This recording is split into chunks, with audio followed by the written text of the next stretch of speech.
And now, Daljit Dhaliwal. This past week, Colombian President Alviro Uribe met with President Barack Obama to discuss the Colombian Free Trade Agreement. Here to discuss the results of the meeting is Luisa Rosel, Washington correspondent for Colombia's W Radio. Maria, welcome back to the program. Good to see you again. Thank you to be again with you. Do you think that ratification of this deal is going to be a priority for the Obama administration? Not at all. In the meeting that both presidents, President Uribe and President Barack Obama had this week, they discussed the topic. They commented on that with the press. And Obama acknowledged that President Uribe had made lots of efforts and make progress in terms of human rights abuses in his country, which is one of the topics that had stopped the ratification of the free trade agreement in the U.S. Congress, because Democrats don't like the killings of unionists in Colombia.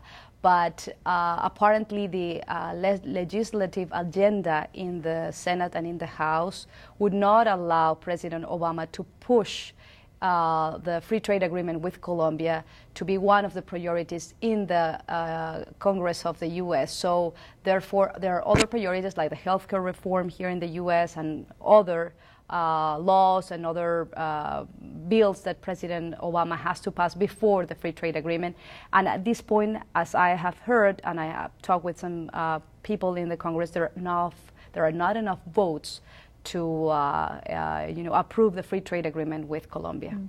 Do you think that it's no longer dangerous to be a trade unionist or a human rights activist in Colombia? Have things improved to that degree? Actually, that was part of the discussion between Obama and Uribe at the White House this week, and they both recognized that even some progress have been made in Colombia, there is more job to be done with respect of the killings of unionists and with respect of illegal surveillance that the intelligence body of Colombia named DAS had committed under the orders of someone that we don't know, but the press in Colombia said that it's connected to the government to do wiretappings or illegal wiretappings to some politicians that are contradictors to Uribe and to some journalists.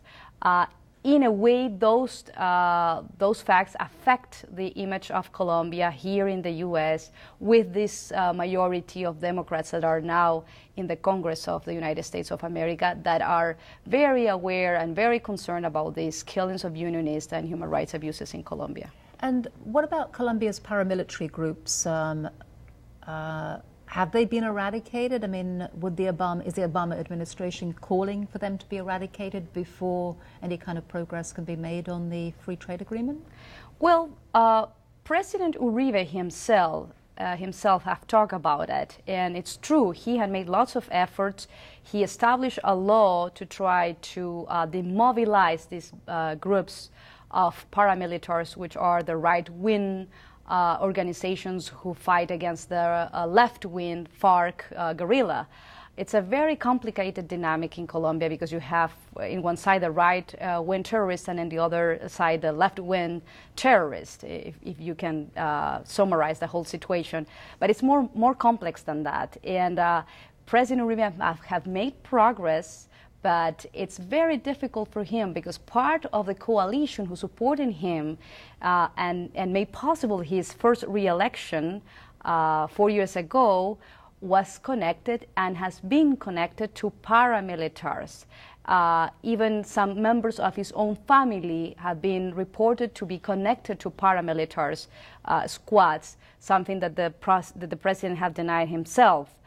In any event, those allegations are very serious. Mr. Uribe knows that there are at least more than 30 or 40 members of the Congress, of the Colombian Congress, that are under investigation, that are not working as members of the Congress anymore because they have been linked to be connected to the paramilitary squads. So it's a serious concern. Is it even possible that this free trade agreement could ever be ratified?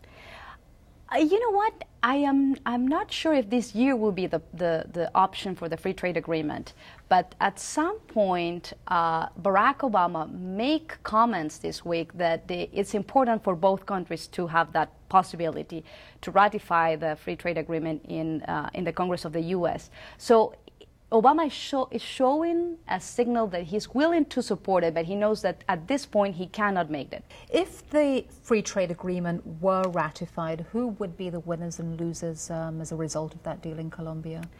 Well, I think in Colombia there is a general support toward the free trade agreement. The exports of Colombia have decreasing instead of increasing in the last year. And there are some concerns because of this economic recession that everyone in the world is suffering.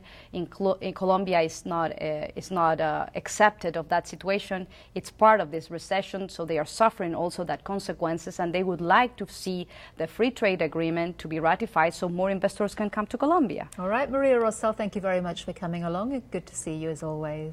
Thank you so much. Thank you.